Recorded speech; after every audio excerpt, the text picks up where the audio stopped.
নমস্কার, আপনারা শুনছেন সাহিত্য সমাহার। আজ সাহিত্য সমাহারে শুনবেন অনিরুদ্ধ সাউয়ের লেখা রণদা অ্যাডভেঞ্চার সিরিজের প্রথম গল্প টেসলার ব্লুপ্রিন্ট। অনিরুদ্ধ সাউ জন্ম 15 ডিসেম্বর 1987 সালে দক্ষিণ 24 পরগনা জেলার রঙ্গিলাবাদে। পদার্থবিদ্যায় স্নাতকোত্তর হবার পর তার কর্মজীবন শুরু হয় শিক্ষক হিসাবে। এর পাশাপাশি অবসর সময়ে চালিয়ে যান পড়াশোনা এবং লেখালেখিও।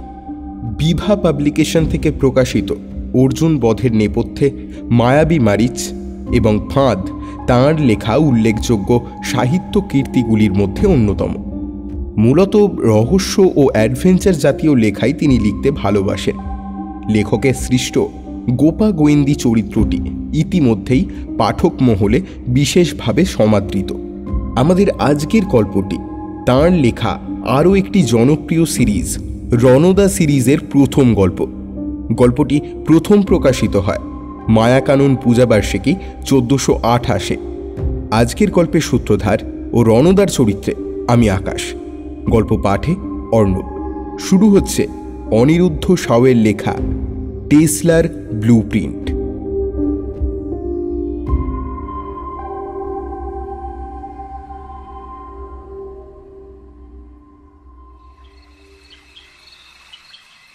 তিন দিন আগেই ভয়ঙ্কর আমফান ঝড়ে গাছ পড়ে দেওয়াল ভেঙে টিন অ্যাসবেস্টাস উড়ে গিয়ে আমাদের গ্রামের অধিকাংশ বাড়িরই যাচ্ছে তাই অবস্থা। তার উপর ইলেকট্রিক পোস্টগুলো মাটিতে মিশে গিয়ে পরিস্থিতি আরও খারাপ। আশেপাশে প্রচুর বিদ্যুতের খুঁটি উপড়ে পড়ায় কারেন্ট যে কবে আসবে তার কোনো ঠিক নেই। আর কারেন্ট নেই বলে আমাদের সান্ধ্য পড়াশোনাতেও আপাতত লকডাউন চলছে। সূর্য ডুবে যাওয়ার ঘণ্টাখানেক পরে একটা লণ্ঠন চালিয়ে আমরা বসেছিলাম মহোৎসব প্রাঙ্গণে। আমরা বলতে এই আমি, বিজয় আর পরিতোষ। যতটা ফিজিক্যাল ডিস্টেন্স রাখা সম্ভব ততটা রেখে মুখে মাস্ক পরে আমরা কথা বলছিলাম সাম্প্রতিক করোনা পরিস্থিতি, আমফানের জন্য গ্রামের ক্ষয়ক্ষতি এবং অতি অবশ্য করেই কারেন্ট কবে আসতে পারে সেই নিয়ে। অন্ধকারে ঠিক বুঝতে পারিনি কখন রণদা এসে দাঁড়িয়েছে আমাদের পিছনে। এসব আমার জন্যই হচ্ছে রে। এই তোমার জন্য মানে কি? এই প্রবল ঝড়, মারাত্মক ক্ষয়ক্ষতি, এই সব তোমার জন্য হয়েছে? দাঁড়া, এই বসার জায়গাটা একটু স্যানিটাইজ করে নি। আমি আসলে এই বিদ্যুৎ ব্যবস্থা ভেঙে পড়ার ব্যাপারে বলছিলাম আর কি। বিজয় আমাদের ক্লাসের ফার্স্ট বয়। জাগতিক বিষয়ে ওর কৌতূহল একটু বেশি, তাই উত্তেজিত হয়ে প্রথম প্রশ্নটা ওই করল। সেটা কিরকম? বলছি, তার আগে বলতো বিদ্যুৎ এক জায়গা থেকে আর এক জায়গায় যায় কি করে? কিভাবে আবার? তারের সাহায্যে। শুধু বিজয় কেন, এই প্রশ্নটা আমাদের পক্ষেও জলবত্তরলং। বিদ্যুতের জন্য যাদের অবারিত দ্বার তারাই কন্ডাক্টর, এবং যেগুলোতে নো এন্ট্রি তারা ইনসুলেটর বা অন্তরক। এটা আমরা সবাই মোটামুটি জানতুম। ইয়েস, তার কন্ডাক্টর। আচ্ছা, এই যে আধুনিক এসি পাওয়ার সাপ্লাই সিস্টেম, বলতো এটাকে তৈরি করেছিলেন? আমার আর পরিতোষের জন্য প্রশ্নটা আউট অফ সিলেবাস, তবে বিজয়ের জেনারেল নলেজটা বেশ ভালো। ইন্টার স্কুল কুইজে চ্যাম্পিয়ন হয়েছে গত বছর। ভীষণ সাহেবী গেতায়, তাই সেই জবাব দেয়, electricity was invented by the famous American scientist Benjamin Franklin. তা এটা কি তোদের ওই হোয়াটসঅ্যাপ ইউনিভার্সিটি থেকে পাওয়া তথ্য নাকি? হ্যাঁ, বিদ্যুৎ জিনিসটা শক্তি বা এনার্জির একটা ফর্ম। জল, হাওয়া, আলোর মতো এটাও প্রকৃতিরই একটা অংশ। তাই ইনভেনশন কথাটা এক্ষেত্রে খাটে না। তাছাড়া কারেন্ট বা ইলেকট্রিসিটির ধারণা খ্রিস্টের জন্মের 600 বছর আগে থেকেই প্রাচীন গ্রিকদের মধ্যে ছিল। অ্যাম্বার দণ্ডে পশম ঘষলে তাতে যে একটা আকর্ষণীয় ক্ষমতা জন্মায়, এটা তারা জানত। এই ঘটনাকেই ব্যাখ্যা করতে ইংরেজ ডাক্তার উইলিয়াম গিলবার্ট অষ্টাদশ শতকে ইলেকট্রিকাস কথাটি ব্যবহার করেন। আর এই ল্যাটিন শব্দ থেকেই ইলেকট্রিক শব্দটির উৎপত্তি। কিন্তু এই যে ডিসকভার, নট ইনভেনশন, এটা আসলে ছিল স্ট্যাটিক কারেন্ট। কারেন্ট যে গতিশীল সেটাই প্রমাণ করেছিলেন বিখ্যাত আমেরিকান সায়েন্টিস্ট ফ্র্যাঙ্কলিন। তবে আমার প্রশ্নটা সেটা ছিল না। আমি জানতে চাইছিলাম অল্টারনেটিং কারেন্ট, মানে পোস্ট ভেঙে তার ছেঁড়ায় যেটা বাড়িতে আসতে পারছে না বলে মোবাইলে চার্জ দিতে না পেরে এইখানে বসে আড্ডা দিচ্ছিস, সেটাকে আবিষ্কার করেছিলেন। বল দেখি। পরিতোষ এতক্ষণ চুপচাপ বসে রণদার কথা শুনছিল, কিন্তু আর চুপ করে বসে থাকতে পারল না ও। কে? হ্যাঁ, ইলেকট্রিক পোস্ট, ওয়্যার, ট্রান্সফরমার, এগুলোর দরকারই হতো না রে। ইলেকট্রিক অফিস থেকে কারেন্ট ছুঁড়তো আর তোরা টপাটপ সেগুলো ক্যাচ করে নিতে পারতিস। যা বাবা, এই কারেন্টকে ক্রিকেট বল নাকি যে ইলেকট্রিক অফিস থেকে বসে বসে ছুটবে আর আমরা ঘরে বসে ক্যাচ করব? পরিতোষের মন্তব্যে রণদা এমন একটা দীর্ঘ নিঃশ্বাস ফেলল যে তাতেই 2-4টে মাছি মশার দেশ ভ্রমণ হয়ে যায়। রণদার আসল নাম রণদীপ। বয়স কত তা আমরা ঠিক জানি না। দেখে মনে হয় কত হবে, 30 থেকে 35, কিন্তু বাবা কাকারা বলেন নাকি আরও বেশি। শুনেছিলুম হঠাৎ করেই একদিন রণদা এসে পড়েছিল এই গ্রামে, তারপর এইখানেই জমি জায়গা কিনে বসবাস। আমরা তখন নাকি খুব ছোট। র দিয়ে যেমন রণদা, র দিয়ে তেমন রহস্য। বয়সের মতো রণদার পেশাটাও তাই কেউই ঠিক মতো জানি না। মাঝে মাঝে এসে দুম করে কোথাও চলে যায়, ফেরে মাসের পর মাস, কখনো বা বছর পার করে। তারপর বেশ কিছুদিন এখানে কাটিয়ে একদিন হঠাৎ করেই আবার বেপাত্তা। সে যে কোথায় যায়, কি করে, কেউ জানে না। জিজ্ঞেস করলে বলে ও কিছু না, ওই দেশ ভ্রমণ আর কি। সেই জন্যই কেউ তাকে ভবঘুরে, কেউ ভূপর্যটক, কেউ আবার গুপ্তধন সন্ধানী মনে করে। তবে আমাদের কাছে যে অদ্ভুত গল্পগুলো সে ঝাড়ে, সেগুলো শুনলে মনে হয় সেগুলো অলৌকিক। যদিও রণদার সামনে বিশ্বাস অবিশ্বাস তো অনেক পরের কথা। ওগুলো যে গল্প সেটা বলাই কঠোরভাবে নিষিদ্ধ। রণদা দাবি করে সে যা বলে তা সবই তার বিচিত্র জীবনের অভিজ্ঞতা।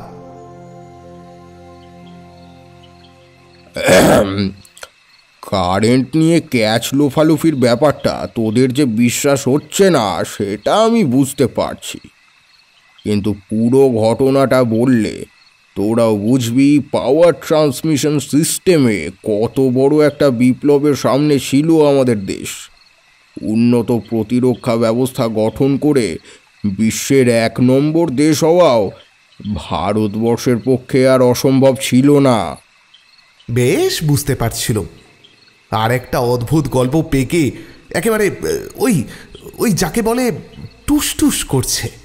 যেরকম অদ্ভুত গল্প আমরা রণদার কাছে হামেশাই শুনে থাকি। আমি পরিপক্ক গল্পে একটু আঁচড়ও যেন না পড়ে, অথচ খসে পড়া ত্বরান্বিত হয়, এরকমই একটা আঁকশি টান দিলুম ঠিক এইভাবে। তাই নাকি? তা সেই জিনিস হলো না কেন? হলো না কারণ আল হাদিকানি সাহেবের জন্য। কে? আল হাদকানি? তিনি আবার কিনি? আল হাদিকানি অন্ধকার দুনিয়ার একজন বেতাজ বাদশাহ। জন্ম অবিভক্ত ভারতবর্ষের লাহোরে, বয়স 80-র উপর। যদিও দেখলে সেটা বোঝার উপায় নেই। ইতিহাস, ভূগোল, বিজ্ঞান সমস্ত বিষয়েই তার অগাধ পাণ্ডিত্য। কিন্তু অন্যদিকে তিনি ততটাই খ্যাপাটে, নৃশংস এবং কুখ্যাত। কত দেশের কত গোপন সম্পদ যে তিনি বেআইনিভাবে অন্য দেশে পাচার করে দিয়েছেন তার কোনো ইয়ত্তা নেই। তিনি কখন কোথায় থাকেন কেউ জানে না, অথচ একটা গাছের পাতাও তার নজর এড়িয়ে খসে না। পুরো পৃথিবীটা বাঁই বাঁই করে ঘুরছে যেন তাঁরই নজরদারিতে। বিশ্বের সমস্ত দেশের সব প্রদেশেই তাঁর চর। তাঁর কথায় হাসতে হাসতে খুন করাও তাদের কাছে জল ভাত, বুঝলি? তাই তিনি আমেরিকা, কানাডা সহ বহু দেশেরই মোস্ট ওয়ান্টেড তালিকায় রয়েছেন। রণদা, তুমি বরং তোমার গল্পটা থুরি মানে ঘটনাটা একেবারে প্রথম থেকেই শুরু করো। হ্যাঁ, তাই করি, কিন্তু ভাই এসব কিন্তু টপ সিক্রেট, কাউকে আবার বলিস না যেন। তা শোন, আমি তখন ছিলাম প্যারিসে অন্য একটা মিশনে। সেখান থেকে হেডকোয়ার্টারের বিশেষ নির্দেশ পেয়ে যেতে হয়েছিল নেদারল্যান্ডের রাজধানী আমস্টারডামে। আমাদের গরিব দেশ বলেই কিনা জানি না, প্লেনে ট্রেনে না হয়ে আমার যাওয়ার ব্যবস্থাটা হলো বাসে। অবশ্য পেল্লাই পেল্লাই সেই সমস্ত বাসের সামনে আমাদের রাজধানী দুরন্তও ফেল। তা যথাসময়ে প্যারিসের বার্সি বাস স্ট্যান্ড থেকে ফ্লিক্স বাস কোম্পানির বাসে যাত্রা শুরু হলো। প্রতিটা সিটে AC, overhead lamp, snacks table, USB port, সব রকম ব্যবস্থা দেখে বাস বলে যেটুকু খচখচানি ছিল সেটুকুও গায়েব ততক্ষণে। এমনকি ইস্যু করার ব্যবস্থা পর্যন্ত ছিল। তা যাই হোক, বাসটা সেই নদী পেরিয়ে প্রথম দাঁড়ালো শার্ল দ্য গল এয়ারপোর্টের সামনে। এটাই ফ্রান্সের সবচেয়ে বড় এয়ারপোর্ট। এখান থেকে বেশ কিছু লোকজন উঠল। একজন হোমরা চোমরা লোক গায়ে কম্বলের মতো কুটকুটে একটা জামা পরে আমার ঠিক পাশের সিটে এসে বসলো। ওই কুটকুটে পোশাকের উড়ন্ত রোঁয়ায় মানে আমি হেসে ফেললুম পরপর দুবার। যাই হোক, তখন করোনা জিনিসটা ছিল না, তবু লোকটা বিরক্তির গলায় বলে উঠল, ডিসগাস্টিং। আমি নিশ্চিন্ত হয়ে অপেক্ষা করতে রইলাম। এরপর আরও ঘন্টা তিনেক পরে বাসটা এসে থামলো লিল ওয়ার্ল্ড ট্রেড সেন্টারের সামনে। সেখানে আরও কয়েকজন লোক উঠল, কিন্তু কেউই নামলো না। পাশে বসা লোকটিরও কোনো সাড়া শব্দ নেই, ফুরফুর করে নাক ডাকছে, দেখে মনে হলো ঘুমোচ্ছে। ইতিমধ্যে বাসের বড় আলোগুলো নিভিয়ে দেওয়া হয়েছে। দু একটা মৃদু নীলচে আলো জ্বলছে। হাইওয়ে থেকে যত দূরে দেখা যায় অন্ধকার। মাঝে মাঝে দু একটা বায়ু কল চোখে পড়ে। রাত 1টা নাগাদ বাস থামল ব্রাসেলসে। এই ব্রাসেলস হচ্ছে বেলজিয়ামের রাজধানী। এইবার আমার পাশে বসা লোকটির ঘুম ভাঙল, আর সঙ্গে সঙ্গেই সে বাস থেকে নেমে পড়ার জন্যে ব্যস্ত হয়ে পড়ল। কিন্তু নেমে পড়ার ঠিক আগে সকলের অলক্ষ্যে লোকটা আমার হাতে গুঁজে দিয়ে গেল একটা ছোট্ট যন্ত্র, যেটার হাত বদল উপলক্ষেই আমার এবং তার দুজনেরই এই বাসে চড়া।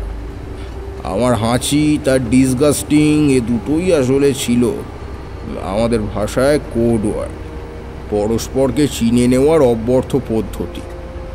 ইউরোপ মহাদেশে ওই সময়টাতে এমনিতেই সূর্যি মামা লেটরাইজার। রটারডাম, দি হেগ হয়ে বাস যখন এসে পৌঁছলো আমস্টারডামের শিফেল এয়ারপোর্টে, ঘড়িতে তখন সকাল 6:30 বাজলেও অন্ধকারের নিরিখে শেষ রাত।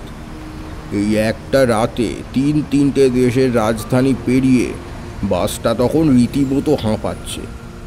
এয়ারপোর্ট সংলগ্ন বাস স্ট্যান্ডটা থেকে বেরিয়েই লোকটা আমার হাতে যে যন্ত্রটা দিয়েছিল সেটা ফেলে দিলাম একটা ডাস্টবিনে।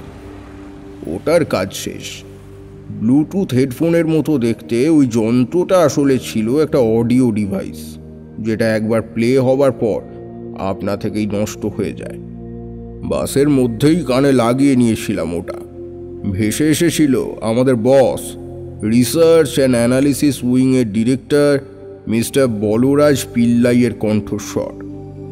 আমার নেদারল্যান্ডে আসার উদ্দেশ্য এবং আমার অ্যাসাইনমেন্টের খুঁটিনাটি সবই বুঝিয়ে দিয়েছিলেন তিনি ওই ভয়েস রেকর্ডিংয়ের মাধ্যমে। বাস স্ট্যান্ডের পাশেই একটা ক্যাফেটেরিয়া থেকে এক কাপ কফি নিয়ে লক্ষ্য করছিলাম চারপাশ। সূর্যের আলো তখনও ফোটেনি, তবে কর্মব্যস্ততা শুরু হয়ে গেছে। নেদারল্যান্ড কথাটির অর্থ নিম্নভূমি বা নিচু জমি হলে কি হবে, সেখানকার মানুষগুলো কেউই নিচু মানে মেটে নয়, বেশিরভাগই সব 6 ফুটিয়া। হঠাৎ বুঝতে পারলাম আমার পায়ের তলার মাটিটা কেমন যেন একটু কেঁপে কেঁপে উঠছে। মনে হলো ভূমিকম্প না হয়ে যায়। না, বেশ ঘাবড়েই গিয়েছিলাম। তবে আমার পাশে একজন স্থানীয় লম্বুবান ছিল। সে খাঁটি ডাচ ভাষায় বলে উঠল, উইজ নিদ বাং দি থ্রিলিং ভ্যান দি মেট্রো। এদেশের সরকারি ভাষাটা ডাচ অর্থাৎ ওলন্দাজ হলেও ইংরেজিটা বেশ ভালোই লোকে জানে। আমাকে বিদেশি বুঝে তৎক্ষণাৎ সেই লোকটা জিপ টিপ কেটে ইংরেজিতে তর্জমা করে বুঝিয়ে দিল যে ভূমিকম্প টম্প কিছু নয়, মাটির নিচ দিয়ে যে পাতাল রেলগুলো ছুটছে কাঁপুনিটা তারই। আমার সঙ্গে লাগেজ বলতে কিছু ছিল না। থাকার নিয়ম নেই যে তা নয়, তবে থাকলেই বেশি ঝামেলা, তাই বেশিরভাগ সময়ই রাখি না। তা কফিটা শেষ করে কাছাকাছি একটা হোটেলে সামান্য ফ্রেশ হয়ে বেরিয়ে পড়লাম কাজে। প্রাথমিক কাজটা বেশ সোজা হবে বলেই ভেবেছিলাম, কিন্তু কার্যক্ষেত্রে গিয়ে বুঝলাম এই মিশনটার সবচেয়ে কঠিন কাজ আসলে সেটাই। বিশ্বের অন্য যে কোনো দেশ হলে হয়তো কাজটা এতটা হতো না, কিন্তু দেশটা যে নেদারল্যান্ড, আর সেজন্যই। কাজটা কি দাদা? আমরা প্রমাদ গুনলুম। তবে আজ মুড ভালো ছিল রণদার। সচরাচর গপ্পে বাধা পড়লে যেমন কিছুক্ষণের জন্য গুম হয়ে যেত, আজ কিন্তু তা হলো না। জেলের ভাত খাওয়া কথাটা শুনেছিস? বিলক্ষণ শুনেছি। আরে আমার মেসোমশাই একজন উকিল, কারোর উপর চটে গেলে না তাকে বলে ওই জেলের ভাত খাইয়ে তবে ছাড়ব। মর্মার্থটা পরিষ্কার। আমরা প্রত্যেকেই মাথা নেড়ে হ্যাঁ জানালুম। আমার নেদারল্যান্ড যাবার প্রথম উদ্দেশ্য ছিল ওটাই, জেলের ভাত খাওয়া। অবশ্য ও দেশে কয়েদিদের খাদ্য তালিকায় ভাত থাকে না, যদিও থাকে রুটি, আলু ভাজা আর মাংস। মাংস? কিন্তু রণদা, তুমি খামোকা জেলেই বা যেতে চাইছিলে কেন? কেন আবার? পিল্লাইজির নির্দেশে। ওই রকম ইনস্ট্রাকশনই তিনি দিয়েছিলেন ওই ডিভাইসে। দাঁড়া, স্যানিটাইজিং টাইম। তা যা বলছিলাম, ওই অডিও ডিভাইসে পিল্লাই স্যার কি বলেছিলেন সেটা সহজ বাংলায় তোদের আগে বলি তাহলে। র্যানো লিসেন, মাস তিনেক আগে আমাদের ডিআরডিএর অফিসে অদ্ভুত একটা মেসেজ রেকর্ড হয়, যেটা ডিকোড করে জানা যায় কোনো একজন ব্যক্তি দাবি করছেন বিজ্ঞানী নিকোলা টেসলার একটা ডায়েরি চলে এসেছে তার হাতে, যাতে আছে ওয়্যারলেস পাওয়ার ট্রান্সমিশন সিস্টেমের ব্লুপ্রিন্ট, এবং সেটা তিনি তুলে দিতে চান ভারত সরকারের হাতে।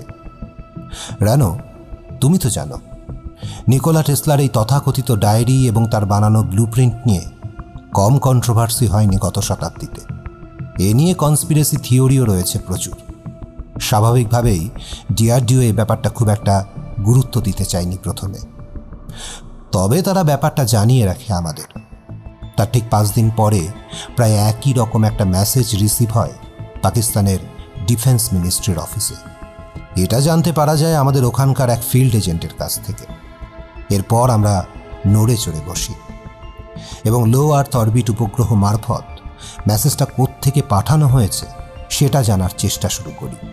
কিন্তু তুমি তো জানো, সমস্ত ইন্টারন্যাশনাল সার্ভিস প্রোভাইডারের ডেটা সার্ভার হ্যাক করে এ কাজে অগ্রসর হওয়া কষ্টকর তো বটেই। আমেরিকা, রাশিয়া, চায়নার মতো দেশগুলো নজরদারি এড়িয়ে সেটা সম্ভবও নয়।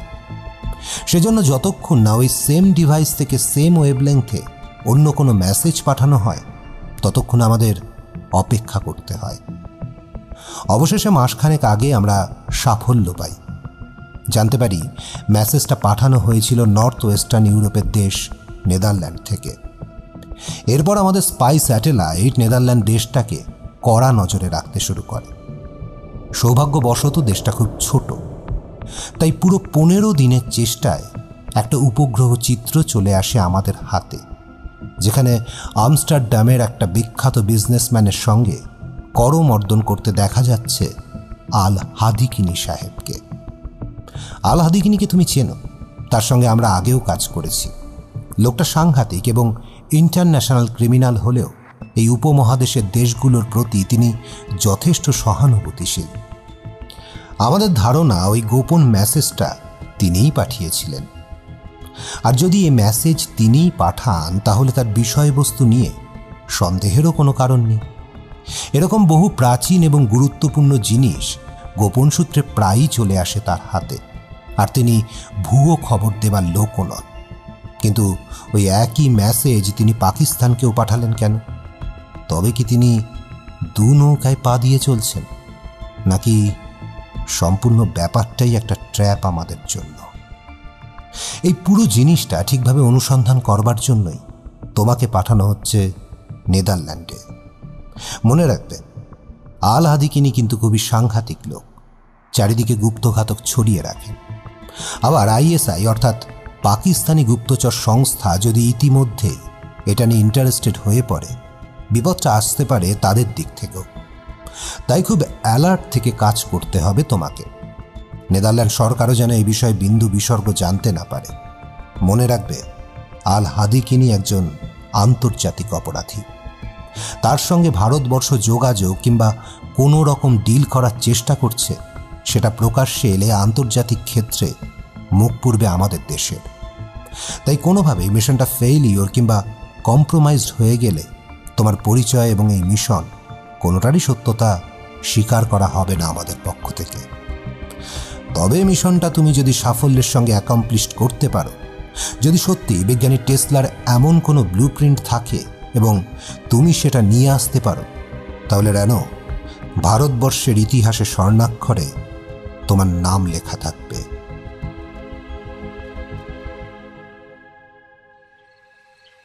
কি এমন জিনিস এই টেসলার ব্লুপ্রিন্ট রণদা? আর সেটা এত গুরুত্বপূর্ণই বা কেন? এই টেসলার নামটা কোথায় পড়েছিলুম জানো তো? ধুর, ঠিক মনে পড়ছে না এখন। সে কি রে, নিকোলা টেসলার নাম তোরা ভালো করে জানিস না? টেসলার নাম না হয় শুনিসনি, বিজ্ঞানী টমাস আলভা এডিসনের নাম তো নিশ্চয়ই শুনেছিস নাকি? ওই যিনি ইলেকট্রিক বাল্ব আবিষ্কার করেছিলেন তো? টেসলার মতো বিজ্ঞানীকে তোরা চিনিস না, অথচ ক্রোয়েশিয়ায় জন্মানো ওই মারাত্মক প্রতিভাধর মানুষটি না থাকলে এতদিনে আমরা বিদ্যুৎ জিনিসটা ঠিকমতো ব্যবহারই করতে হয়তো পারতাম না। নিকোলা টেসলার সমৃদ্ধ কর্মজীবনের শুরুটা হয়েছিল 1884 সালে আমেরিকায়। সেখানে তখন শিল্প সমৃদ্ধির স্বর্ণযুগ চলছে, কিন্তু সূর্য ডুবে যাওয়ার সঙ্গে সঙ্গেই থেমে যেত সেই সমৃদ্ধির চাকা। অন্ধকারে ডুবে যেত তামাম আমেরিকা। ঠিক এই মুহূর্তে আমাদের গ্রামের যা অবস্থা, সেরকম আমেরিকাতেও তখন সন্ধে হলেই ঘরে ঘরে জ্বলে উঠত মোমবাতি, লণ্ঠন। বিজ্ঞানী টমাস আলভা এডিসন অবশ্য তদ্দিনে আবিষ্কার করেছেন বৈদ্যুতিক বাল্ব। বাণিজ্যিকভাবে তা উৎপাদন করার চেষ্টাও চালাচ্ছেন, কিন্তু ঘরে ঘরে বিদ্যুৎ সংযোগ না পৌঁছে দিতে পারলে সে বাল্ব তো কোনো কাজেই লাগবে না। তা এডিসন তার ডিসি পাওয়ার অর্থাৎ ডিরেক্ট কারেন্ট ব্যবহার করে কিছু নির্দিষ্ট অঞ্চলে বিদ্যুৎ সংযোগ এনে দেবার পরিকল্পনা করলেও বেশ কিছু ত্রুটির জন্য কিছুতেই তা বাস্তবায়িত হচ্ছিল না। কাজটা যখন প্রায় অসম্ভব মনে হচ্ছিল, তখনই এডিসনের কোম্পানিতে যোগ দিলেন তরুণ টেসলা এবং কয়েক মাসের অক্লান্ত পরিশ্রমে ডিসি পাওয়ার সিস্টেমের বেশ কিছুটা উন্নতি করলেন। কিন্তু এ কাজের জন্য যে পুরস্কার দেওয়ার অঙ্গীকার করেছিলেন এডিসন, সেটা তিনি রাখলেন না। এর ফলে এডিসনের কোম্পানি ছেড়ে বেরিয়ে এলেন টেসলা। এডিসন যে এটা কত বড় ভুল করেছিলেন তার প্রমাণ পেলেন কয়েক বছরের মধ্যেই। বিখ্যাত আমেরিকান ব্যবসায়ী জর্জ ওয়েস্টিং হাউসের কোম্পানিতে কাজ করে টেসলা আবিষ্কার করে ফেললেন অল্টারনেটিং কারেন্ট, বা যাকে বলে এসি। এডিসনের ডিসির মূল ত্রুটি ছিল এটি কেবলমাত্র স্বল্প দূরত্বেই কাজ করত। দূরত্ব বাড়লে এতে অনেক বেশি পাওয়ার লস হতো। এই জন্য এডিসন কেবলমাত্র পাওয়ার প্ল্যান্টের কাছাকাছি এলাকাতেই বিদ্যুৎ সরবরাহ করতে পারতেন, দূরবর্তী স্থানগুলোতে নয়। এই সমস্যার সমাধান নিয়ে এলো এসি পাওয়ার সিস্টেম। এতে যত দূরত্বেই পাঠানো হোক কারেন্ট দুর্বল হয়ে পড়তো না, কারণ উচ্চ ভোল্টেজের এসির নিম্ন ভোল্টেজের ডিসির তুলনায় পাওয়ার লস অনেক কম। এছাড়া ট্রান্সফরমারের সাহায্যে ভোল্টেজ বাড়িয়ে বা কমিয়ে নেওয়াও যেত এই এসি পাওয়ার সিস্টেমে। ফলে টেসলার আবিষ্কৃত এসি এবং ওয়েস্টিং হাউস কোম্পানি অচিরেই এডিসন জেনারেল ইলেকট্রিককে ছাপিয়ে জনপ্রিয় হয়ে উঠল। এডিসন অবশ্য জীবনের শেষ দিন পর্যন্ত অল্টারনেটিং কারেন্ট সিস্টেমের বিরোধিতা করে গিয়েছিলেন। এটাকেই ওয়ার অফ কারেন্ট বা এসি ভার্সেস ডিসি ওয়ার বলা হয়। তবে শেষ পর্যন্ত এডিসন হেরে যান, এমনকি নিজের কোম্পানি থেকে বরখাস্ত পর্যন্ত হয়েছিলেন। আর টেসলার অনন্য আবিষ্কারে প্রথমে নিউ ইয়র্ক, তারপরে সারা বিশ্বে বৈদ্যুতিক বিপ্লবের সূচনা হয়। এখানেই কিন্তু টেসলার আবিষ্কার থেমে থাকেনি। বিদ্যুৎ চালিত মোটর, কয়েল, রেডিও প্রভৃতি বিভিন্ন বিষয়ে উদ্ভাবনী শক্তির পরিচয় দেন তিনি। ফ্লুরোসেন্ট লাইট, অর্থাৎ তোরা যেটাকে বলিস টিউব লাইট, সেটা থেকে শুরু করে মাথার উপরে ঘোরা ইলেকট্রিক ফ্যান, সব কিছুর মধ্যেই তার অবদান মিশে আছে। নায়াগ্রা ফলসের নাম তো তোরা নিশ্চয়ই শুনেছিস। এই নায়াগ্রা জলপ্রপাত থেকে প্রতি সেকেন্ডে প্রায় 1,50,000 গ্যালন জল নেমে আসে। এর বিপুল শক্তিকে কাজে লাগিয়ে সহজ ও পরিবেশ বান্ধব উপায়ে প্রথম বিদ্যুৎ উৎপাদনের কৃতিত্ব এই জিনিয়াস ভদ্রলোকের। তাই তো কানাডার অন্টারিওতে জলপ্রপাতটির ঠিক পাশে টেসলার একটি ভাস্কর্যও আছে। পরবর্তী জীবনে টেসলা বিদ্যুৎ সরবরাহ ব্যবস্থা আরও সহজ করার দিকে মন দেন। এরপর একসময় তিনি দাবি করেন যে তিনি ওয়্যারলেস পাওয়ার ট্রান্সমিশন, অর্থাৎ বিনা তারে বিদ্যুৎ পরিবহনের পদ্ধতি আবিষ্কার করেছেন। কিন্তু ততদিনে সারা দুনিয়া জুড়ে এসি পাওয়ার সাপ্লাই সিস্টেম জাঁকিয়ে বসেছে। বিভিন্ন দেশের বড় বড় ব্যবসায়ীরা তাতে বিনিয়োগ করেছেন প্রচুর। তার উপর টেসলা ঘোষণা করেছিলেন যেহেতু এই নবনির্মিত পদ্ধতিতে বিদ্যুৎ সরবরাহ করা সম্ভব হলে রক্ষণাবেক্ষণের খরচ প্রায় শূন্যের কাছাকাছি হবে, তাই এই পদ্ধতিতে জনগণকে বিদ্যুৎ দেওয়া হবে ফ্রিতে। ফলে কোনো ইনভেস্টারই আর ইন্টারেস্ট দেখালেন না। উপযুক্ত ফান্ডের অভাবে টেসলাও আর এগোতে পারলেন না এ ব্যাপারে। তবে শোনা যায় মৃত্যুর আগে তিনি পুরো প্রসেসটার একটা ব্লু প্রিন্ট তৈরি করে যান এবং তাঁর কোনো এক বন্ধুকে তা দিয়েও যান। গত শতাব্দীর শেষ ভাগে সেই ব্লু প্রিন্ট পাওয়া গেছে এমন একটা কথাও শোনা যায়, কিন্তু আমেরিকা, রাশিয়া সহ সব দেশই তা উদ্ধার করতে ব্যর্থ হয়। ওই ব্লু প্রিন্ট খুঁজে পাওয়া গেলে আবার একটা বৈদ্যুতিক বিপ্লব ঘটবে, সেটা না হয় বুঝলাম। এটা আমাদের দেশের পক্ষে করা সম্ভব হলে আন্তর্জাতিক মহলে গৌরবও যে বাড়বে এটাও পরিষ্কার। কিন্তু উন্নত প্রতিরক্ষা ব্যবস্থা গঠন করে ভারতবর্ষ সেরা পাওয়ার হাউস হয়ে উঠবে, এটা বলছো কি করে? ডেথ রে বা ইলেকট্রোম্যাগনেটিক পার্টিকেল বিম কন্ডাক্টরের মধ্যে দিয়ে কারেন্ট পাস করলে তাতে একটা চৌম্বক শক্তির সৃষ্টি হয়। এটা আবিষ্কার করেছিলেন ফ্যারাডে। এর উল্টোটাও যে সম্ভব সেটা প্রথম বলেছিলেন টেসলা। অর্থাৎ তাঁর মতে কৃত্রিম ম্যাগনেটিজম সৃষ্টি করে কোনো একটা জায়গা জুড়ে বিপুল তড়িৎ ক্ষেত্র সৃষ্টি করা সম্ভব। এটাই হলো পার্টিকেল বিম বা ডেথ রে। টেসলা মনে করেছিলেন বিনা তারে বিদ্যুৎ পরিবহন সম্ভব হলে এ জিনিস তৈরি করাও তেমন অসম্ভব কিছু নয়। তিনি অবশ্য এটাকে পিস বিম বলে অভিহিত করেছিলেন, কারণ বিশ্বের প্রতিটা দেশের সীমান্তে অদৃশ্য বিদ্যুতের দেওয়াল খাড়া থাকলে প্রত্যেকটা দেশই নিরাপত্তা খাতে কম খরচ করে শিক্ষা, স্বাস্থ্য এই সব বিষয়ে বেশি মনোযোগী হতে পারবে। এভাবেই গড়ে উঠবে একটা পিসফুল ওয়ার্ল্ড। তবে অন্য অনেক কিছুর মতো টেসলার এই স্বপ্ন সফল হয়নি উপযুক্ত ফান্ডের অভাবে। তাহলে এখন বুঝতে পারছিস তো, টেসলার ব্লুপ্রিন্ট যদি আমাদের হাতে আসতো এবং আমরা তার স্বপ্ন সফল করতে পারতাম, তাহলে বিশ্বের শ্রেষ্ঠ শক্তি হয়ে উঠত আমাদের দেশ, এই ভারতবর্ষ, আর বিশ্ব শান্তিতে নেতৃত্বও দিতে পারত। কিন্তু সে জিনিস হলো না কেন? হাদিকানি সাহেব কি তবে মিথ্যে কথা বলেছিলেন? না রে, হাদিকানি মিথ্যে বলার লোক নন। বলছি তবে শোন। হাদিকানি সাহেব যে নেদারল্যান্ডে আছেন সেটা তো উপগ্রহ চিত্র থেকেই জানতে পেরেছিলেন ডেস্ক অফিসারেরা। কিন্তু হাদিকানি তো এক জায়গায় থাকার লোক নন। তাছাড়া যিনি অধিকাংশ দেশের পুলিশের চোখকে ফাঁকি দিয়ে বেড়াচ্ছেন, তাকে খুঁজে পাওয়া কি এতই সহজ? এজন্য আমার প্রথম কাজ ছিল মার্লের সঙ্গে সাক্ষাৎ করা। এই মার্কাস মার্লে ছিল WWE-র একজন নামকরা রেসলার, কিন্তু পরে রেসলিং ছেড়ে দিয়ে হাদিকানি সাহেবের দলে ভিড়েছিল। পরে তাঁর পার্সোনাল দেহরক্ষীও হয়ে ওঠে। সুতরাং হাদিকানির খোঁজ যদি কেউ দিতে পারে, সেটা হচ্ছে ওই। কিন্তু মার্লে তখন একটা খুন করে ধরা পড়েছিল নেদারল্যান্ড পুলিশের জালে। আমস্টারডামের একটা জেলে তখনও বন্দি।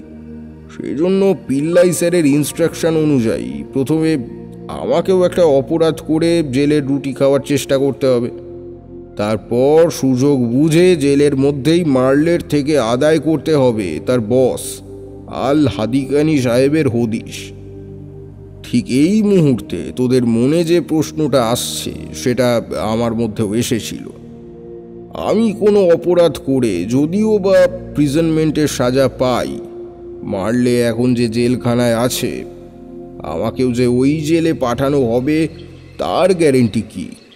তবে পিল্লাইজিকে তো আর এমনি এমনি শক্তিমান, সুপারম্যান আর হনুমান যে সুপার কম্বিনেশন বলা হয় না।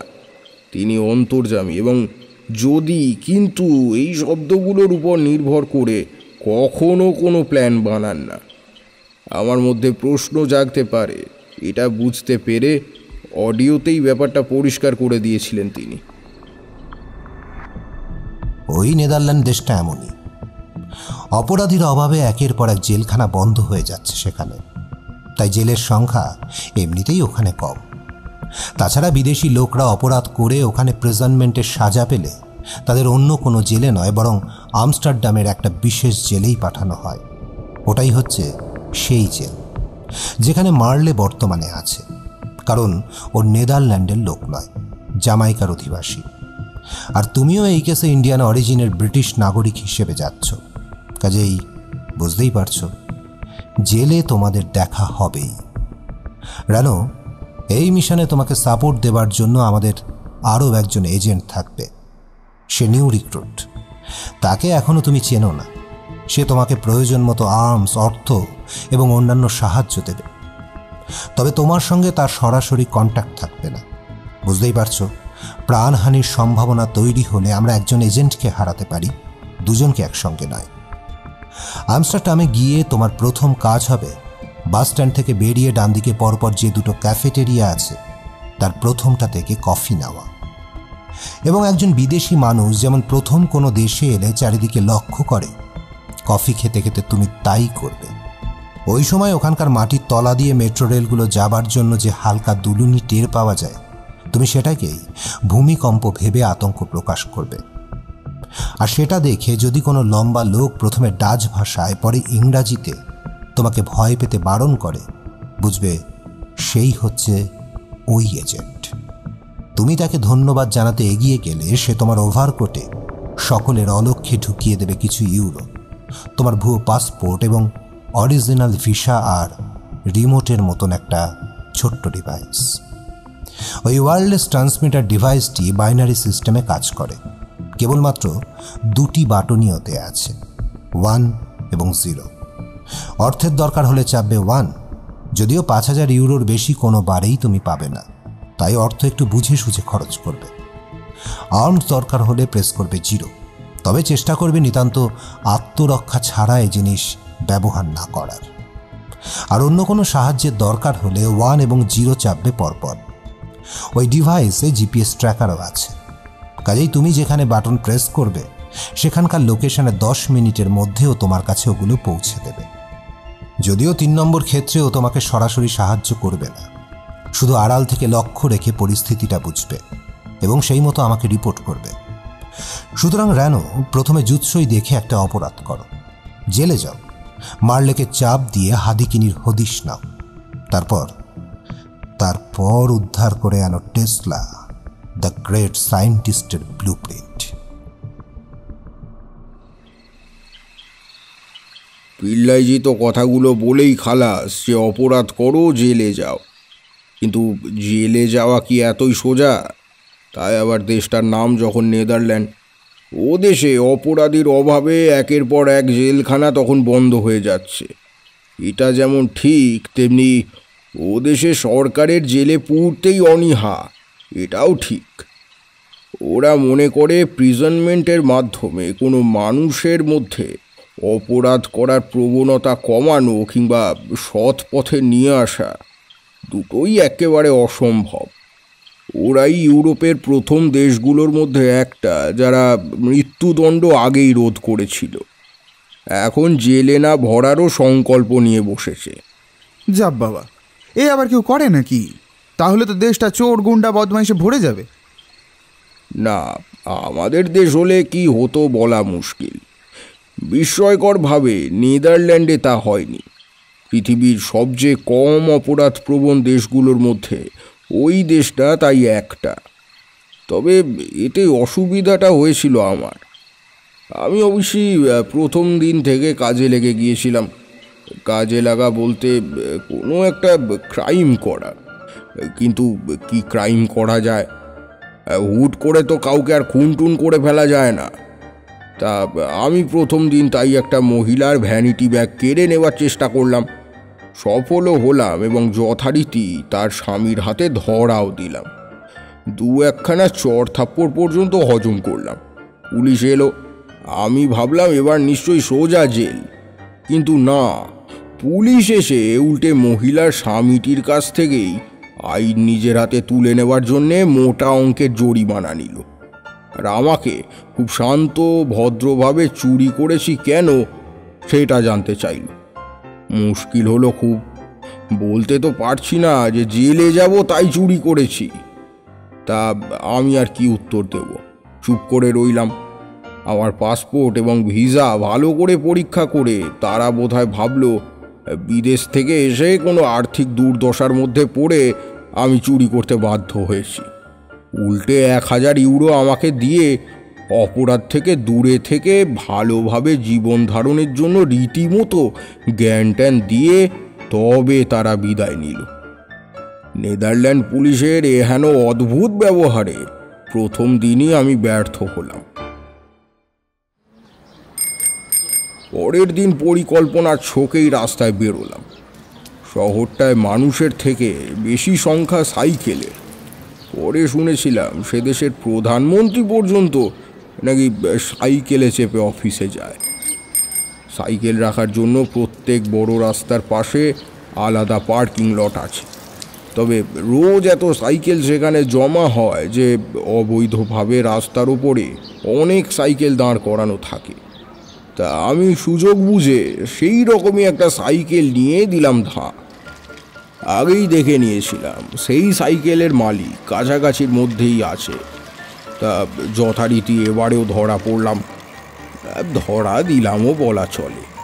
পুলিশ এলো, কিন্তু আমাকে রীতিমতো অবাক করে তারা প্রথমে আমাকেই ধন্যবাদ জানালো, কারণ আমি নাকি অবৈধভাবে পার্ক করা সাইকেল সরিয়ে নিয়ে গিয়ে আদতে পুলিশেরই উপকার করেছি। তারা আশা প্রকাশ করলো এরপরে হয়তো বেআইনি সাইকেল পার্কিং কিছুটা কমবে। তবে যেহেতু আমি অন্যের জিনিস না বলে সরাবার চেষ্টা করেছি এবং কাজটা ওদের সংবিধানে চুরিই বলে, তাই বেআইনি এই কাজটার জন্যে আমার 2000 ইউরো জরিমানা ধার্য হলো। টাকা অর্থাৎ কিনা ইউরো আমার কাছে ছিল, কিন্তু আমি তা দিলাম না। ভাবলাম অনাদায়ে জেল হাজত আমার নিশ্চিত, কিন্তু না, জরিমানা দিতে না পারায় আমার জেল তো হলোই না, তবে একটা বিশেষ কাজ করার অনুরোধ জানানো হলো। নেদারল্যান্ডের দেশটায় নদী এবং ক্যানেলের সংখ্যা খুব বেশি। ক্যানাল বললেই আমাদের সামনে যেমন নোংরা একটা ছবি ভেসে ওঠে, ওদের দেশের ক্ষেত্রে কিন্তু তেমনটা নয়। ওদেশের ক্যানালগুলোতে ময়লা নয়, নিক্ষিপ্ত হয় শুধু সাইকেল। আসলে সাইকেলের চাপ কখনো কখনো ওখানে এতই বেড়ে যায় যে মানুষজন পুরনো বাতিল সাইকেলগুলো পুলিশের অলক্ষ্যে ওই ক্যানালগুলোতে ভাসিয়ে দেয়। আমাকে ভার দেওয়া হলো ওই রকমই একটা ক্যানালে পড়ে থাকা সাইকেলগুলো উদ্ধার করার। ওগুলো নাকি সরকার থেকে সংগ্রহ করে রিম্যানুফ্যাকচারের জন্য পাঠানো হবে। তা পাপস্খলন হিসাবে কাজটা করতে হলো। এরপর আরও ছোটোখাটো বেশ কয়েকটা অপরাধ করলাম। এবার আর জরিমানা দেব না কথাটা বলার সাহস হলো না। কি জানি আমাকে দিয়ে আবার কোন কাজ করিয়ে নেয়। ফলে ভারত সরকারের বেশ কিছু অর্থ মর্মান্তিকভাবে নেদারল্যান্ডের রাজকোষে জমা পড়ল, কিন্তু জেলে যাওয়ার স্বাদ তবু মিটল না। অবশেষে একদিন সুযোগটা এলো। সেদিন সকাল থেকেই বৃষ্টি হচ্ছিল। আমি বাইরে বেরিয়ে আবার কোনো নতুন অপরাধ করার প্ল্যান ভাঁজছিলাম। তা ওখানকার পুলিশগুলো তখন আমার প্রায় বন্ধুর মতো হয়ে গিয়েছিল। আসতো, জরিমানার টাকা গুনতো আর রসিদ হাতে ধরিয়ে চলে যেত। কি অপরাধ করেছি সেসব ভালো করে শুনতো না পর্যন্ত। তারা বোধহয় আমাকে কোনো পাগলই ঠাউরেছিল। তা সেদিন আমি বৃষ্টির মধ্যে ফলো করছিলাম একজন পুরুষকে। তার হাতে ছিল একটা ব্রিফকেস, ওতে নগদ কারেন্সি থাকার সম্ভাবনাই বেশি। সেদিন আমি ঠিক করেই নিয়েছিলাম ব্রিফকেসটা কেড়ে নিয়ে আর ধরা দেব না, পুলিশকেই আমার খোঁজে নিয়ে আসব। তাতে হয়তো বিরক্ত হয়ে তারা আমাকে গ্রেপ্তার করলেও করতে পারে। আর যদি পুলিশ আমার খোঁজে না আসে, তাতে অন্তত কিছু ইউরো আমদানি হবে। তাতে পরবর্তীকালে ফাইন দেওয়ার সময় সরকারি অর্থের অপচয় কিছুটা কমবে। পিছন থেকে সন্তর্পণে এগিয়ে যাচ্ছিলাম ছেলেটার দিকে। প্রায় পৌঁছেই গিয়েছিলাম, হঠাৎ ছেলেটাই বোধহয় টের পেয়ে গিয়ে পিছন ফিরে ব্রিফকেসটা তুলে সপাটে মেরে দিল আমার মুখে। আচমকা এমন কিছুর জন্য প্রস্তুত ছিলাম না। মারটাও ছিল মারাত্মক। সজোরে রাস্তার উপর ছিটকে পড়লাম। জিভ বুলিয়ে নোনতা একটা স্বাদ পেয়ে বুঝলাম ঠোঁটটা বিশ্রীভাবে কেটে গেছে। ছেলেটা ততক্ষণে আমার বুকের উপর চেপে বসেছে, ইল ঘুষি চালিয়ে যাচ্ছে পাইকারি রেটে। আমি কোনো রকমে দু হাতের সাহায্যে মুখটাকে বাঁচিয়ে গেলাম। প্রায় মিনিট 5 ছেলেটা তাণ্ডব ঘটিয়ে গেল। আমি তখন শুধু ডিফেন্সের দিকেই মন দিয়ে ড্যামেজের পরিমাণটা কন্ট্রোলের মধ্যে রাখলাম। এইবার ভিতরে ভিতরে তৈরি হয়ে নিলাম। একটানা আক্রমণে ছেলেটার সতর্কতা বেশ কিছুটা কমে এসেছিল। এই সুযোগটার অপেক্ষাতেই তো ছিলাম। হঠাৎ করেই কোনো পূর্ব সংকেত ছাড়া শরীরটাকে পেঁচিয়ে ক্যারাটের বিশেষ একটা প্যাঁচে ছেলেটাকে কুপকাত করে আমি তার উপর চেপে বসলাম। এবার আমি ডিফেন্স সেরে অ্যাটাকের দিকে মন দিলাম। যে কটা গোল খেয়েছিলাম সে সব কটা শোধ করে সবে লিড নেবার দিকে এগোচ্ছি, এমন সময় সাইরেন বাজিয়ে পুলিশ চলে এলো সেখানে।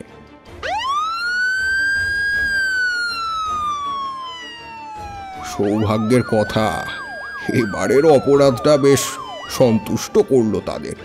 ফলে এবারে আর জরিমানা নয়, সোজা গ্রেফতার করা হলো আমাকে। ছেলেটাও অবশ্যই ছাড় পেল না। একাধিকবার আইন ভাঙা এবং সতর্কিত হবার পরেও রাস্তায় মারামারির মতো বিদঘুটে একটা ক্রাইম করায় বাধ্য হয়েই যেন 3 মাসের জেলে পাঠানো হলো আমাকে। একই দশা সেই ছেলেটারও।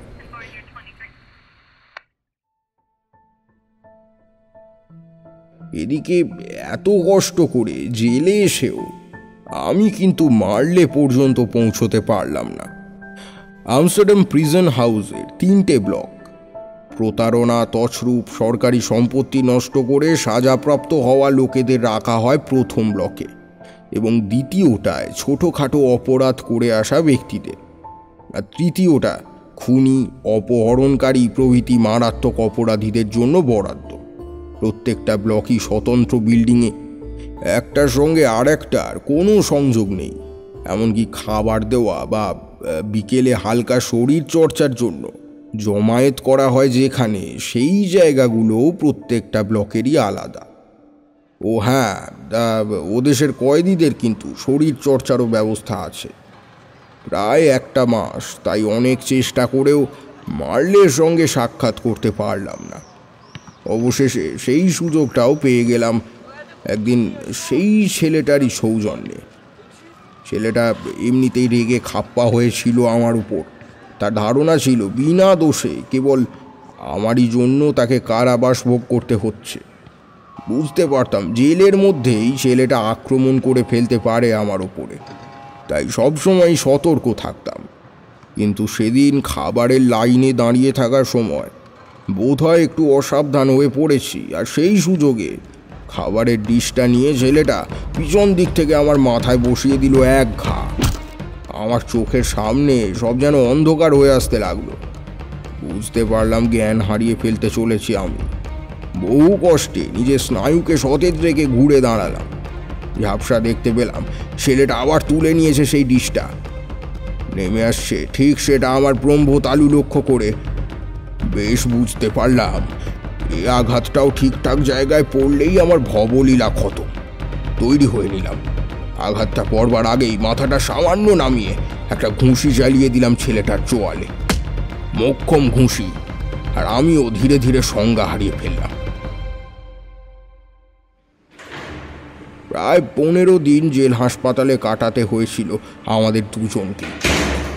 আমার মাথায় পড়েছিল 20টা সেলাই, আর ওর চোয়ালটাই গিয়েছিল ভেঙে। হাসপাতাল থেকে ফিরে একে অপরের উপরে অ্যাটেম্প টু মার্ডারের চার্জে আমাদের পাঠানো হলো সি ব্লকে, এবং মারলেও চলে এলো আমার নাগালের মধ্যে। মারলে লোকটা ছিল দশাশই। দূর থেকে মনে হতো একটা ছোটোখাটো পাহাড় যেন। খালি হাতে তার সঙ্গে পারা আমার পক্ষে সহজ নয়, এটা প্রথম দিনই বুঝে গিয়েছিলাম। আর মারলে ভালো মানুষের মতো তার বস হাদিকানির খবর আমাকে দিয়ে দেবে, এটা ভাবাও ছিল বোকামি। প্রায় প্রতিদিনই ইন্টারপোলের বিভিন্ন অফিসারেরা আসতেন মারলেকে জেরা করতে। এছাড়াও সাক্ষাৎ প্রার্থী হয়ে আসতো আরও কিছু মানুষ। তারা যে বিভিন্ন দেশের সিক্রেট এজেন্ট সেটা আমার অভিজ্ঞ চোখে ধরা পড়ত, তবে সফল হতো না কেউ।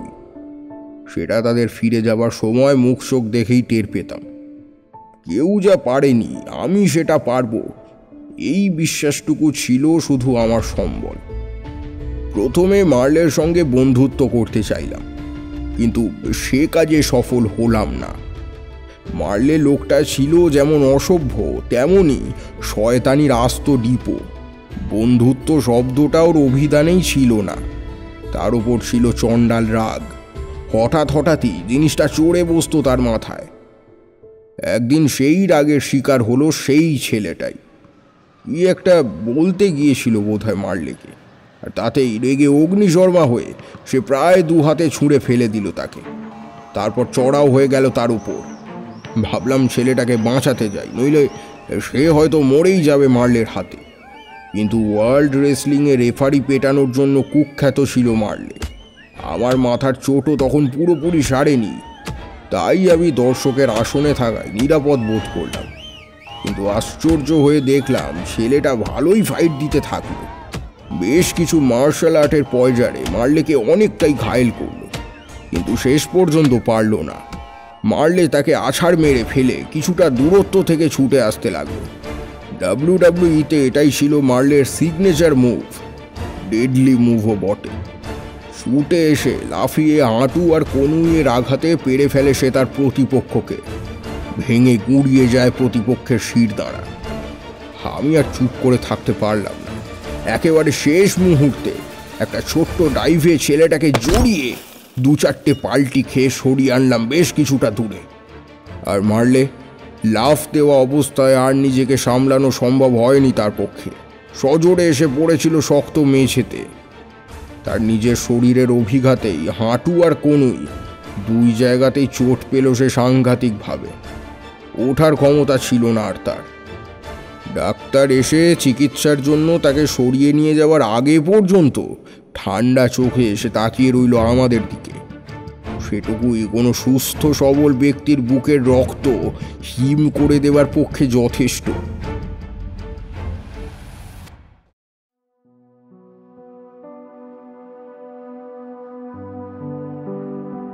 ছেলেটার সঙ্গে এরপর বেশ ভাব হয়ে গেল আমার।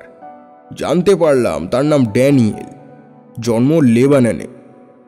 এখানে এসেছিল বিশ্ববিদ্যালয়ে পড়তে, কিন্তু আমার সঙ্গে ওই ঝামেলার চক্করে তার একাডেমিক কেরিয়ার এখন অথই চলে। আমার ভারী খারাপ লাগলো। সেই খারাপ লাগা থেকেই কিনা জানি না ছেলেটাকে মনে মনে বেশ ভালোবেসে ফেললাম। 10 দশেক নির্বিঘ্নে কাটলো। তারপর জেল হাসপাতাল থেকে ছাড়া পেয়ে ফিরে এলো মারলে। এখন মারলের কিন্তু পুরো অন্য রূপ। ভেবেছিলাম এসেই বোধহয় আক্রমণ শানাবে সে আমাদের উপর, কিন্তু না, তা সে করল না। কয়েকদিনের মধ্যেই অবশ্য বুঝতে পারলাম ব্যাপারটা। মারলের হাঁটু আর কনুইয়ের চোট এখনও পুরোপুরি সারেনি। সে সম্পূর্ণ সুস্থ হয়ে যাওয়ার জন্য সময় দিচ্ছে নিজেকে। তারপরই তার হাত থেকে নিস্তার নেই আমাদের। ড্যানিয়েলকে বোঝালাম ব্যাপারটা। মারলে সুস্থ হবার আগে নিজেদেরকে বাঁচাতেই অ্যাটাক করতে হবে তাকে। ড্যানিয়েলও বুঝল। সেদিন রাত্রেই একজোট হয়ে আক্রমণ করলাম আমরা। ঝাঁপিয়ে পড়লাম তার ওপর। মারলে প্রস্তুত ছিল না, তাই প্রাথমিকভাবে আমরাই এগিয়ে গেলাম লড়াইয়ে। কিন্তু মারলেও তো মারলে, শিগগিরই তৈরি হয়ে নিল সে। আমার ক্যারাটে আর ড্যানিয়েলের মার্শাল আর্টের জবাব দিতে লাগলো একভাবে। একবার প্রতি আক্রমণে তো শুইয়েই ফেললো আমাদের, কিন্তু মারলে যে আনফিট। হাঁটুতে আর কনুইয়ে ঠিকমতো জোর তার নেই। ডেডলি মুভটাও তাই প্রয়োগ করতে পারলো না ভালোভাবে। আমরা উঠে দাঁড়ালাম এবং অচিরেই মারলেকে নক আউট করে আমরাই শেষ হাসিটা হাসলাম। আর বাঁচার তাগিদে কাতর মারলেকে চাপ দিয়ে আমি চেনেও নিলাম আল হাদিকানি সাহেবের হদিশ। Keukenhof Garden Gate, Friday, 5 o'clock at the afternoon.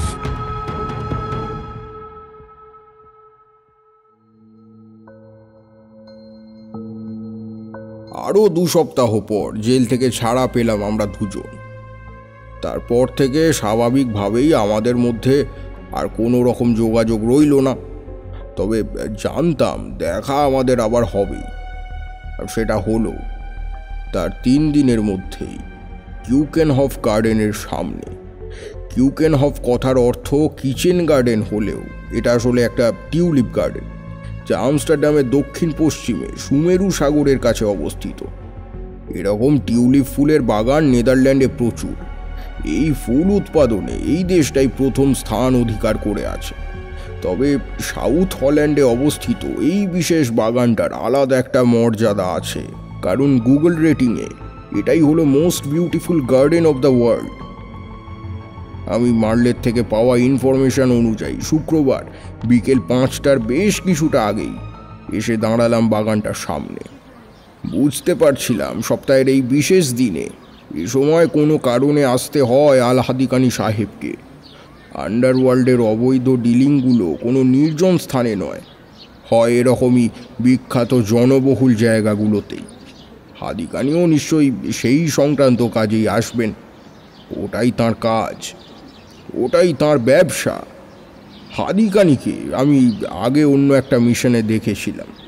তিনি যতই ছদ্মবেশে আসুন তাকে ঠিক চিনতে পারবো সে ভরসা আমার ছিল। বাগানের বাইরে দাঁড়িয়ে চারিদিকে সতর্ক দৃষ্টি বোলাচ্ছিলাম। ঠিক তখনই ড্যানিয়েলকে সেখানে দেখতে পেলাম। দুজনের চোখাচোখি হতেই সে এগিয়ে এলো আমার দিকে। আমি ওভারকোটের পকেটে হাত ঢোকালাম। সেখানে রাখা ছিল একটি অত্যাধুনিক আগ্নেয়াস্ত্র, যা ইন্ডিয়ান অর্ডন্যান্স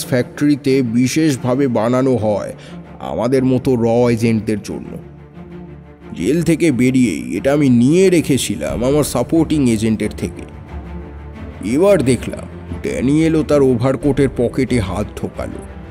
চোখে মুখে ফুটে উঠেছে তার হিংস্র একটা ভাব।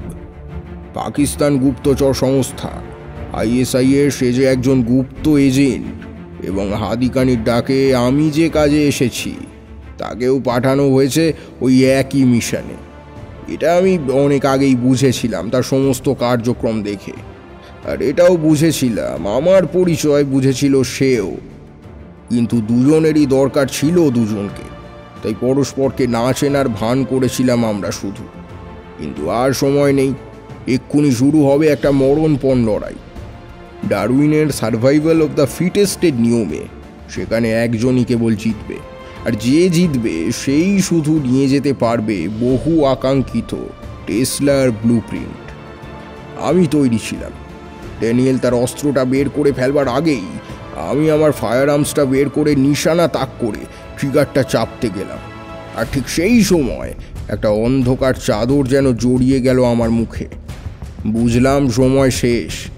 চোখে কালো কাপড় জড়িয়ে একটা গাড়ির মধ্যে টেনে হিঁচড়ে বসানো হয়েছিল আমাকে। আমি বিপদ সংকেত জানিয়েছিলাম পরপর 1 এবং 0 প্রেস করে।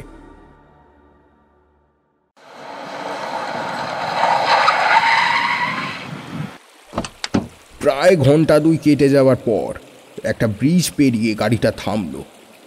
যেমন টেনে হিঁচড়ে তোলা হয়েছিল তেমনভাবেই গাড়ি থেকে নামিয়ে আনা হলো আমাকে। চোখের বাঁধনটা খুলে দিতে দেখলাম ড্যানিয়েলকেও একইভাবে নিয়ে আসা হয়েছে এখানে। পকেট হাতড়ে বুঝলাম ডিভাইসটা তো বটেই, আমার আগ্নেয়াস্ত্রটাও আর নেই। সময় তখন সন্ধে 7টা হলেও রোদ ঝকঝক করছে চারিদিকে। অন্ধকার নামতে প্রায় 11টা। সামনে দেখলাম একটা নদী বয়ে যাচ্ছে, আর সেই নদীর তীরে বসে আছেন আন্ডারওয়ার্ল্ডের বেতাজ বাদশাহ, 5টি দেশের মোস্ট ওয়ান্টেড ক্রিমিনাল আল হাদিকানি। পরে জেনেছিলাম যে নদীটার সামনে সানবাত নিচ্ছিলেন তিনি, সেটা জন নদী, আর গ্রামটার নাম জঁসে সন্স। নদীর নাম জন, আর তার ধারে পরীক্ষা অর্থাৎ সন্স কাটা হয়েছে বলেই গ্রামটার এরকম নামকরণ। পৃথিবীর সবচেয়ে প্রাচীন 5টা উইন্ডমিল আছে এখানেই, আর এখানকার চিজ নাকি এতটাই বিখ্যাত দেশ বিদেশের পর্যটকরা এদেশে আসলেই সেটা চেখে দেখার জন্য হাজির হন এই গ্রামে। আমার ভাগ্যে অবশ্য সেসব কিছুই জোটেনি, বরং জুটেছিল। কি হলো, থামলে কেন? তারপর কি হলো বলো? এই অনেক রাত হলো, বাড়ি যা। রণদা উঠে পড়ার উপক্রম করল।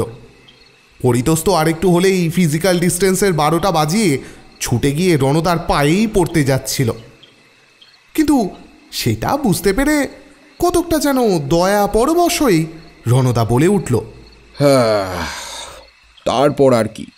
হাদিকানি সাহেব শেয়ানা লোক, বললেন, দুটো দেশ থেকে তোমরা একসঙ্গেই যখন এসেছো তখন কাকেই বা দিই আর কাকেই বা ফেরাবো। অবশ্য তোমরা এখানে আসোনি, আমি তোমাদের নিয়ে এসেছি এখানে। সেসব কথা থাক এখন। তবে একটা জিনিস তো আর দুজনকেই দেওয়া যায় না, তাই এর একটা উপায় আমি ভেবেছি। এই পর্যন্ত বলে ইংরেজি H অক্ষর খোদাই করা শক্ত, ছোট্ট, সাদা ও ধারালো একটা করে জিনিস আমার এবং ড্যানিয়েল দুজনের হাতেই ধরিয়ে দিলেন। এগুলো সমুদ্রের ভয়ঙ্করতম প্রাণী বুল শার্কের দাঁত। বিশ্বের দুর্লভতম জিনিসের তালিকার মধ্যে এটা একটা। আর এর উপর ওই H অক্ষরটার মানে হলো এটা ডাঙার ভয়ঙ্করতম প্রাণী আল হাদিকানির পরিচয় চিহ্ন। অবিভক্ত ভারতের লাহোরেই আমার জন্ম। সেই হিসাবে ভারত, পাকিস্তান দুটো দেশই আমার জন্মভূমি। তাই তোমাদের থেকে কোনো অর্থ আমি দাবি করব না। বিজ্ঞানী টেসলার ব্লুপ্রিন্ট আমি এমনিতেই দেব। তবে কোন দেশ সেটা পাবে তা নির্ভর করবে তার নসিবের উপর। তোমাদের দুজনকে দুটো ঠিকানা দিচ্ছি আমি। আগামীকাল ঠিক সকাল 10টায় তোমাদের সশরীরে উপস্থিত হতে হবে সেখানে। আমার লোক সেখানে থাকবে। তাদের কাছে আমার দেওয়া এই বিশেষ পরিচয় চিহ্নটা দিলে তারা একটা করে ব্রিফকেস তুলে দেবে তোমাদের হাতে। তোমাদের দুজনের মধ্যে একজন সেই ব্রিফকেসটা খুলে দেখবে ফাঁকা, আর আরেকজন পেয়ে যাবে সেই ব্লুপ্রিন্ট। কার ভাগ্যে শিকে ছিড়বে সেটা আমি ডিসাইড করব না, করবে তোমাদের দেশের নসিব। Good luck.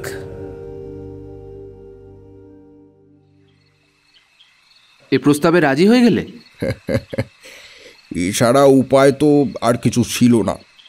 তবে আমি সেখান থেকে ফিরে একটা সাইবার ক্যাফে থেকে অ্যানোনিমাস ইন্টারনেট মেসেজ পাঠিয়েছিলাম পিল্লাই স্যারকে, যেটার বাংলা করলে হয় মুরগি দানা খাবে না, এমনিতেই ডিম দেবে, তবে কোন বাড়িতে দেবে সেটা ঠিক করে বলা যাচ্ছে না।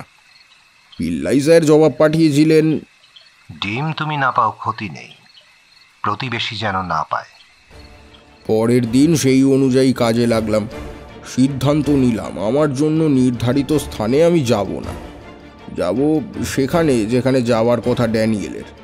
অস্ত্রটা ফেরত দেওয়া হয়েছিল আমাকে, ঠিক করেই রেখেছিলাম, আজ ওটার ব্যবহার করব দরকার হলে। রামচন্দ্র যেমন ন্যায়ের স্বার্থে পিছন থেকে হত্যা করেছিলেন বালিকে, আমিও দেশের স্বার্থে না হয় তাই করব। তারপর আমার কাছে থাকা পরিচয় চিহ্ন দেখিয়ে নিয়ে আসবো সেই ব্রিফকেস যেটা আসলে প্রাপ্য ছিল ড্যানিয়েলের। সেটা খুলে ব্লুপ্রিন্টটা পেলে ভালো, না পেলেও অন্তত এটুকু সান্ত্বনা থাকবে, ভারতবর্ষ যেমন পায়নি তেমনই তার চিরশত্রু দেশও পায়নি ওটা। চুপি চুপি হাজির হলাম সেই স্থানে। আড়াল থেকে লক্ষ্য রাখলাম প্রথমে, কিন্তু ড্যানিয়েলের নাম ও নিশান দেখতে পেলাম না। তারপর ঠিক 10টা বাজতেই পরিচয় চিহ্নটা দিয়ে নিয়ে এলাম ব্রিফকেস। এই এতটা সময়ও ড্যানিয়েলকে দেখতে না পেয়ে আমার মনের মধ্যে কেমন একটা সন্দেহ দানা বাঁধল। আমি ব্রিফকেসটা হাতে নিয়ে ঊর্ধ্বশ্বাসে দৌড় লাগালাম। মিনিট 5 মধ্যেই পৌঁছে গেলাম সেখানে যেখান থেকে ব্রিফকেস নেবার কথা ছিল আমারই। কিন্তু সেখানে গিয়েই বুঝতে পারলাম, যা ভেবেছিলাম ঠিক তাই, পাখি উড়ে গেছে ততক্ষণে।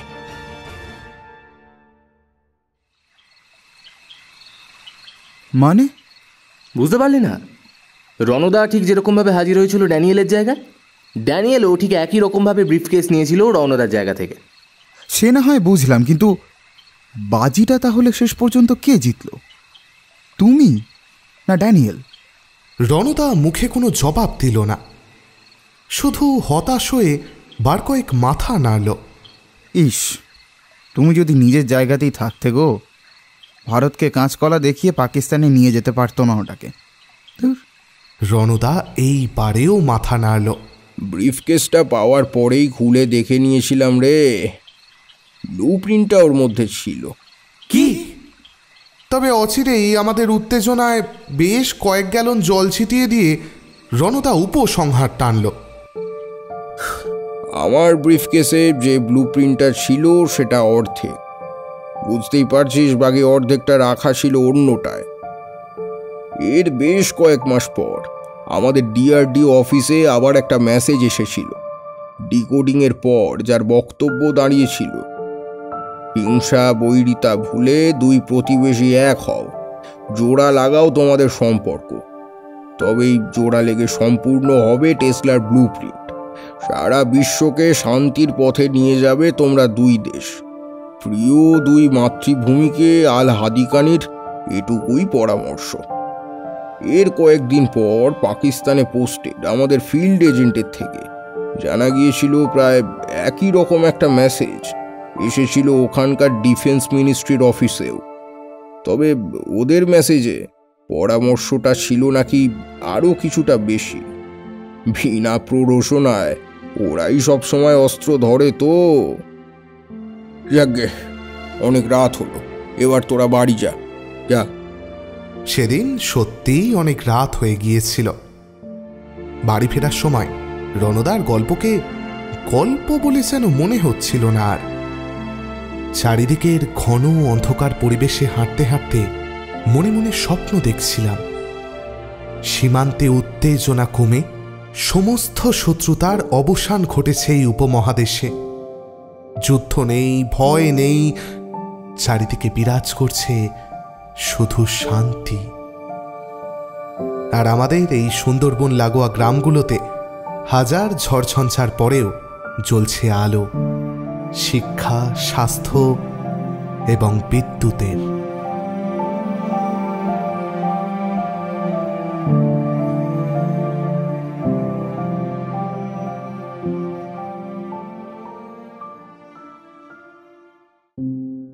শেষ হলো আমাদের আজকের নিবেদন, অনিরুদ্ধ সাউয়ের লেখা রণদা সিরিজের প্রথম গল্প টেসলার ব্লুপ্রিন্ট।